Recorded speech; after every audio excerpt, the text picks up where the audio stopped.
नमस्कार, capital TV में आपका स्वागत है।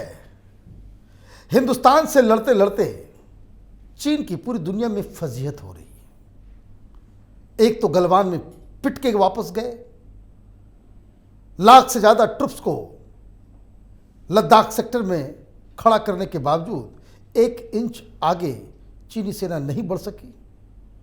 साथ ही साथ डिप्लोमेसी के स्तर पे क्वाड या फिर तमाम इंटरनेशनल फोरम के ऊपर हिंदुस्तान ने चीन को जिस तरह से एक्सपोज किया है और एक ग्लोबल ओपिनियन क्रिएट करने में हिंदुस्तान का जो एक रोल रहा है कि वर्तमान युग में सबसे बड़ा विलन अगर कोई है तो वो चीन है, उससे शी जिनपिंग बिलबिला उठे हैं।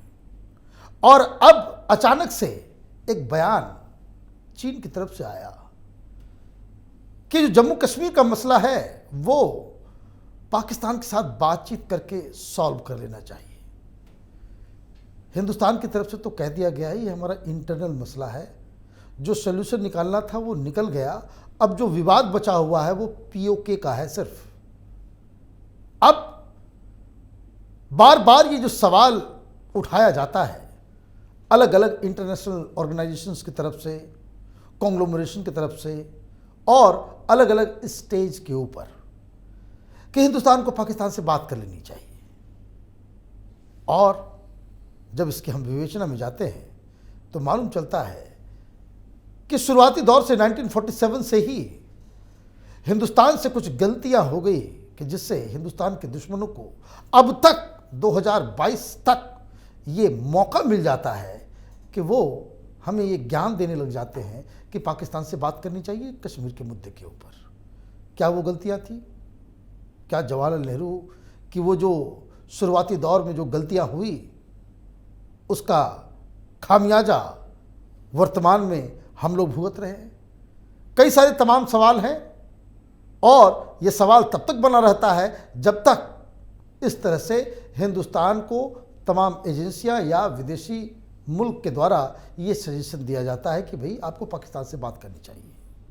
तो क्या वो गलतियां थी? ये जानने और समझने के लिए हमारे साथ मेजर जनरल सिन्हा साहब है, आपको बहुत बहुत स्वागत है। ये बताइए, ये कोई भी आता है ऐरा गहरा नत्थु खैरा ज्ञान दे के चला जाता है कि भाई पाकिस्तान से बात करो। क्या बात करना है, क्यों बात करना है? पहली बात तो मुझे समझ में नहीं आता कि पाकिस्तान के जम्मू और कश्मीर से क्या लेना देना है। महाराजा हरि सिंह ने 27 अक्टूबर 1947 को इंस्ट्रूमेंट ऑफ एक्सेशन साइन किया। वो पूरे जम्मू एंड कश्मीर का इंक्लूडिंग तिब्बत महाराजा थे, कॉम्पिटेंट अथॉरिटी थे, मालिकाना था। तो कॉम्पिटेंट अथॉरिटी तो उनका सिग्नेचर चलेगा और उन्होंने तो अनकंडीशनल मर्जर किया। जो लोग कहते हैं कि कंडीशनल मर्जर था उसके बारे में मैं व्याख्या करूँगा। तो अनकंडीशनल मर्जर था और सच ये है कि जुलाई 1947 में महाराजा हरि सिंह ने बैटल लीडिंग कर लिया था। उनको पता था कि हम शुरू में वो हेजिटेट कर रहे थे, ये सच है, बट उनको लग गया था जुलाई 1947 तक कि हम सेफ नहीं हैं पाकिस्तान के साथ, जेल में जाएंगे, मार दिया जाएंगे। तो उन्होंने जुलाई 1947 में अप्रोच किया नेहरू जी को कि हम मर्जर करना चाहते हैं। जुलाई से मैं पूछना चाहता हूँ, नेहरू जी जुलाई से लेकर 1947 से लेकर अक्टूबर तक क्या कर रहे थे? ये मुझे बताइए कि वो कौन सी 5-6 बड़ी बड़ी गलतियां नेहरू से हुई कि जिसका खामियाजा अब तक हम लोग भुगत रहे हैं? 6 गलतियां। पहला कि ये जो अनकंडीशनल मर्जर या एक्सेशन था हिंदुस्तान के साथ महाराजा हरि सिंह के द्वारा, उसको डिले किया, जुलाई से अक्टूबर तक खींच गए। और उस अक्टूबर में भी वो डिले करते यदि सरदार वल्लभ भाई पटेल अपना वजन नहीं डालते तो। पहली गलती।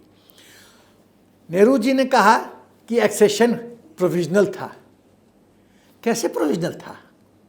महाराजा हरि सिंह ने जो इंस्ट्रूमेंट ऑफ एक्सेशन साइन किया, जो डॉक्यूमेंट, ये वही डॉक्यूमेंट है जो बाकी 500 से ज़्यादा प्रिंसली स्टेट्स ने साइन किया। तो वो तो एक्सेशन कंडीशनल नहीं था। तो ये एक्सेशन कैसे कंडीशनल हो गया? एक डॉक्यूमेंट जो इतने राजा साइन कर रहे हैं वो फुल एक्सेशन है और महाराजा हरि सिंह का कंडीशनल हो जाता है। वाह नेहरू जी, वाह। दूसरी बात। तीसरी बात कि पूरी चीज़ को इंटरनेशनलाइज कर दिया नेहरू ने जब वो यूनाइटेड नेशंस में मामला ले गए, और भी एडविना के कहने पे। उसके बाद प्लेबिसाइट की बात कर ली अरे ये प्रॉपर्टी यदि मेरा है, मतलब ये रजिस्ट्रेशन हो गया है, म्यूटेशन हो गया है, तो मैं गांव से पूछते चलूं क्या कि प्लेबिसाइड कर लो कि मेरा प्रॉपर्टी है कि नहीं है? कागज कह रहा है, कागज कह रहा है। महाराजा हरि सिंह ने दे दिया कागज, वो लीगल डॉक्यूमेंट है, it is a legal document. फिर कहां से आ गई कि प्लेबिसाइड करो? यदि प्लेबिसाइड करने लगे आज, तो रूस में प्लेबिसाइड हो तो मिस्टर पुतिन की गद्दी चली जाएगी। प्लेबिसाइड से काम नहीं होता है ना, लीगल डॉक्यूमेंट है, मालिकाना हमारे पास है। चौथा चीज, पांचवा चीज, आर्टिकल 370। मैं पूछना चाहता हूं लोगों से जो 370 कहते हैं कि 27 अक्टूबर को 1947 को महाराजा हरि सिंह ने साइन किया। डेट्स मेरा जो मैं मेंशन करना बहुत इंपॉर्टेंट है। 17 अक्टूबर 1949 को एक टेम्पररी प्रोविजन डाल दिया जाता है बैकडोर से, और 14 मई 1954 को बाबू राजेंद्र प्रसाद जी, जिनकी मैं बहुत सम्मान करता हूँ, ऐसा ब्रिलियंट आदमी हिंदुस्तान में पैदा नहीं हुआ, उनको दबाव डाल के प्रेसिडेंशियल ऑर्डर के तहत 370 डाल दे दिया जाता जम्मू एंड कश्मीर को। क्या ये इशू पार्लियामेंट में डिबेट हुआ था? नहीं हुआ था। पीछे दरवाजे से हुआ कि नहीं हुआ? आर्टिकल 370 को कॉन्स्टिट्यूएंट असेंबली में पेश करने के लिए भीमराव अंबेडकर ने मना कर दिया था। उन्होंने कहा था कि ये आग है, इसमें पूरा देश झुलस जाएगा, मैं इसे प्रपोज नहीं करूंगा कॉन्स्टिट्यूएंट असेंबली में। तो ये कहानी है इसकी। एक और बिंदु, नेहरू जी पहले व्यक्ति हैं विश्व में, एक्जीक्यूटिव हेड, जिसकी आर्मी जीत रही थी और रोक दिया कि सीज फायर, आगे मत बढ़ो। पहला एक्जीक्यूटिव हेड। कोई राजा अपने जीतते हुए सेना को नहीं रोकता है। और ये पहले व्यक्ति हैं कि जो युद्ध जीतने के बाद मामले को इंटरनेशनलाइज कर रहे हैं। सही बात है। अच्छा, अब आता हूँ, मेरा कुछ प्रश्न है, मतलब चीन के परिप्रेक्ष्य में और OIC, हाँ, ऑर्गेनाइजेशन ऑफ इस्लामिक कंट्रीज़ के। देखिए, चीन हमारा दुश्मन रहा है, चीन पाकिस्तान का शोल्डर इस्तेमाल करता रहा है, और चीन चाहता है हिंदुस्तान के रूप में, वो देख रहा है कि साउथ एशिया में यदि कोई कंपटीशन दे सकता है, विश्व स्तर पे कोई हमें कंपटीशन दे सकता है, वो है हिंदुस्तान। और स्पेशली मोदी जी के आने के बाद वो बहुत चिंतित है, भयभीत है। गलवान में हमने साबित कर दिया। तो वो चाहता है किसी न किसी बहाने से हिंदुस्तान को नीचा दिखाओ, परेशान करते रहो। तो वो कह रहा है कि हिंदुस्तान को पाकिस्तान से बात करना चाहिए। अरे भाई, मेरा प्रॉपर्टी है तो मैं पाकिस्तान से क्यों बात करूं? ये तो मेरा प्रॉपर्टी है। दूसरी बात, जम्मू एंड कश्मीर हिंदुस्तान का इंटरनल मैटर है।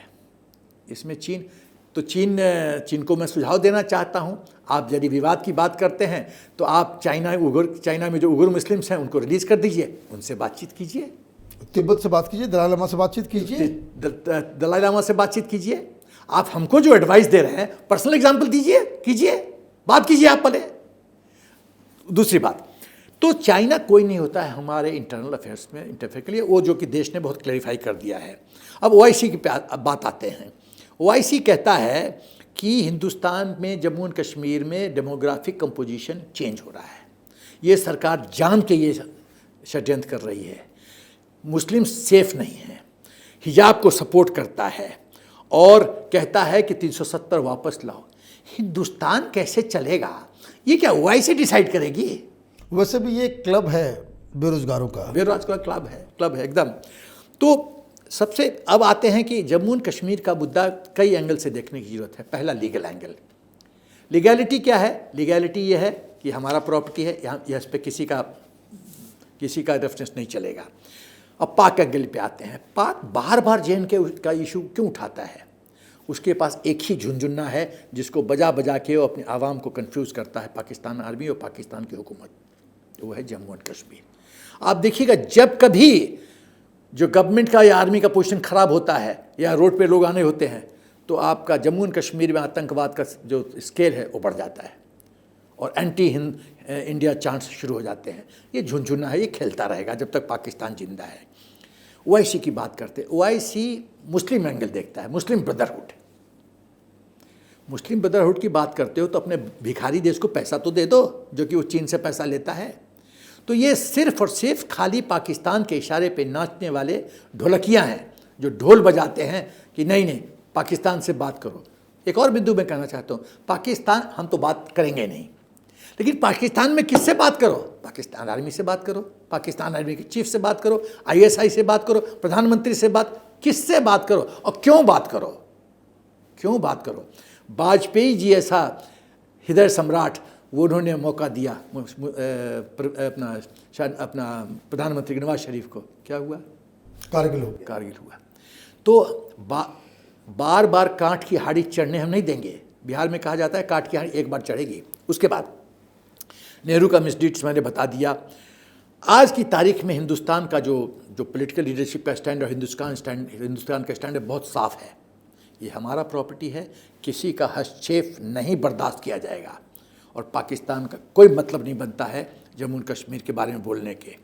अब जब ये सब बात हो जाती है तो चाइना का जो बेसिकली एंगल जो मैं रिपीट करना चाहता हूँ, हिंदुस्तान को कमज़ोर करो, पाकिस्तान का कंधा इस्तेमाल करो, पाकिस्तान के आतंकवादियों को यूनाइटेड नेशन में से बचाओ और वीटो पावर इस्तेमाल करो, आर्थिक सहायता दो पाकिस्तान को ताकि ये हिंदुस्तान को उंगली करता रहे, मिलिट्री इक्विपमेंट बेचो पाकिस्तान को और CPC का कॉरिडोर का झुंझुना दिखा के, जिसमें तो पाकिस्तान तो पूरी तरह से बर्बाद हो गया है और अब तो चीन का भी 64 बिलियन गया और प्रोजेक्ट भी खत्म हो गया है। तो अब मैं ये कहना चाहता हूँ कि दुख इस बात का लगता है कि जम्मू एंड कश्मीर ये महाराजा हरि सिंह की गलती नहीं थी, ये षड्यंत्र था नेहरू और शेख अब्दुल्ला का।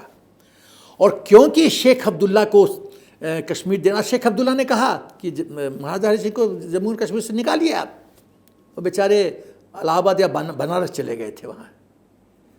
यदि महाराजा हरि सिंह को कोई ऐसा स्टेटस दे दिया गया होता कि जम्मू और कश्मीर की हुकूमत उनके पास होती तो ये समस्या नहीं होती जो आज हो रही है। तो फिर कश्मीर के पंडितों को भागना नहीं पड़ता। ये सब नेहरू की देन है। कभी कभी तो मुझे लगता है कि आफ्टर डेथ भी यदि समरी ट्रायल होना चाहिए तो जवाहरलाल नेहरू का ट्रायल होना चाहिए। लेकिन कुछ लोग ये कहते हैं कि जो भी फैसला कश्मीर को लेकर के किया गया वो दरअसल माउंटबेटन के इशारों पे किया गया और इसमें जवाहरलाल नेहरू ने हिंदुस्तान को ही कॉम्प्रोमाइज़ करवा दिया। एकदम ये सच है। देखिए ऐसा है, एडविना एक लेडी है तो बहुत मैं मर्यादा के अंदर ही बोलूँगा, बट इशारों में बात करूँगा। MI5 ब्रिटेन की MI5 ने एडविना को प्लांट किया था यहाँ भेजने के साथ आने के लिए। माउंटबेटन और लेडी एडविना के बीच में रिश्ता ठीक नहीं था। लेडी एडविना और क्या रिश्ता था माउंटबेटन के बियॉन्ड, उस पर मैं टिप्पणी करना पसंद नहीं करूँगा, वो मर्यादा के नीचे की बात है। एडविना को प्लांट किया गया और एडविना ने आते ही नेहरू को अपने शिकंजे में ले लिया। वो जो कहती थी, जैसे नचाती थी वैसे नेहरू नाचते थे। यूनाइटेड नेशन जाना एडविना का ब्रेन था, सीज फायर एडविना का ब्रेन था। एडविना ने क्या कहा था नेहरू को एक बार, यदि सुभाष आ गया तो तुम गेटकीपर का नौकरी करोगे हिंदुस्तान में, इसीलिए उससे छुट्टी करो किसी तरह से। तो बस पूरा देश एडविना चला रही थी। तो जब इस तरह की जब आप चरित्र अपना खो बैठते हैं और आप इश्कबाजी में पूरे देश का अहित करते रहते हैं, ये क्लियर एग्जाम्पल है नेहरू का।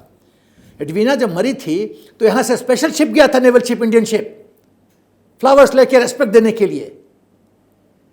जिस ब्रिटिश लोगों ने हमको तबाह कर दिया, हमारा कोहिनूर ले गए, हमारी आर्थिक व्यवस्था चौपट कर दी, हम लोग विश्व के एक्सपोर्ट में हमारा 22-23% कंट्रीब्यूशन था, वो खाली रेल लाइन बिछा दिए तो वाहवाही लोग करते हैं, अंग्रेजी ले आए तो वाहवाही करते हैं, कॉन्वेंट स्कूल खोल दिया तो वाहवाही करते हैं।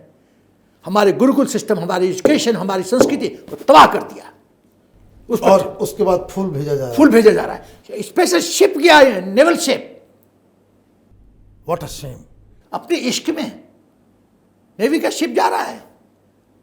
इतना है, एयर इंडिया का फ्लाइट लो, जाओ, बुके चढ़ाओ और आओ। नेवल शिप जा रहा है, खर्चा किसके कॉस्ट पे? तुम्हारे इश्क को पूरा करने के लिए। ये देश का दुर्भाग्य है।